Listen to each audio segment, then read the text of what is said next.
Your generation, the millennial generation, has some remarkable and even unique qualities about you.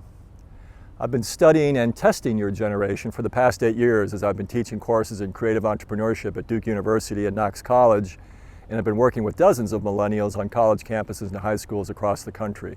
And slowly but surely, I've come to appreciate that the creatively entrepreneurial talent pool within your generation is so much wider and so much deeper than previous generations that it marks you out as different, as unique, as different in kind rather than different in degree from earlier generations, and there's some significance to that.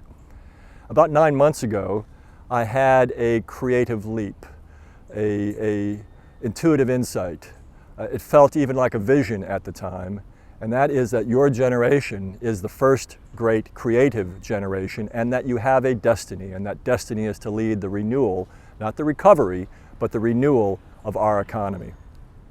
Now, whenever I have a creative insight, an intuitive leap of this sort, and I was a 25-year entrepreneur before I came to teach at Duke, and I've learned then that whenever I had an intuitive leap, I had to rationalize it for others. I couldn't expect them to follow me on that intuitive leap.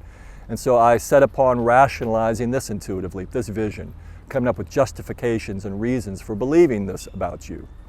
And I found many of them, and the three that I found right away that are most powerful, I want to share with you now. Number one, this is just an historical fact.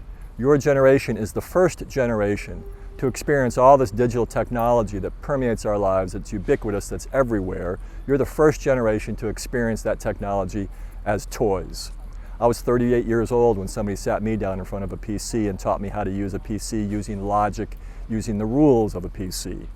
Your experience with these technologies was to teach yourself, was to bring a playful attitude, was to experiment, was to not be concerned if you made mistakes in your use of these technologies because you were playing with them as a toy, and increasingly now, as you use them as tools, that playful attitude that you had when you were using them as toys will continue to inform your use of them as tools, and there's nothing that's more powerfully conducive to good creative thinking, good creative application than that playful attitude, playing with it as if it was a toy, and that will continue to inform your use of these technologies. That's reason number one, and I think that's a pretty profound reason all by itself. Reason number two, though, is also quite profound, and that is that while us earlier generations owe you a huge apology for this deep economic hole that we've dug and stuck you in the bottom of it, where we have done you a service, and it's a significant one, is that in our human and therefore flawed fashion, we have finally made enough progress in key civil rights areas that your generation will be the first where everyone is allowed in that talent pool. Racial minorities, women, gays, those who have been excluded from commerce, excluded from culture, within your generation are all invited in. That makes the pool much broader, it makes the pool much deeper, it makes the pool more diverse. And that diversity is so fundamentally important to your creativity. That's reason number two. Both of them, I think, quite profound. Both of them, I think, make the case that you are being forged to become the first great creative generation. The third reason has to do with the status quo. Conventionally, the status quo reinforces convention. But somewhere in the 80s, the status quo changed in America in terms of its attitude about entrepreneurship. Going into the 80s, we were still very much a corporate world. You had to go to work for IBM, you had to go work for AT&T.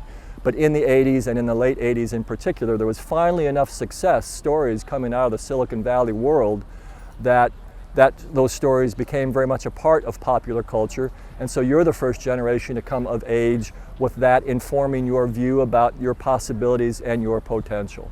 So three powerful forces shaping you as this wonderfully creative generation: the fact that you first experienced digital technology as toys, the fact that everyone is allowed in the talent pool, and the fact that the status quo now invites creative, innovative activity, is working very much towards shaping you as the first great creative generation.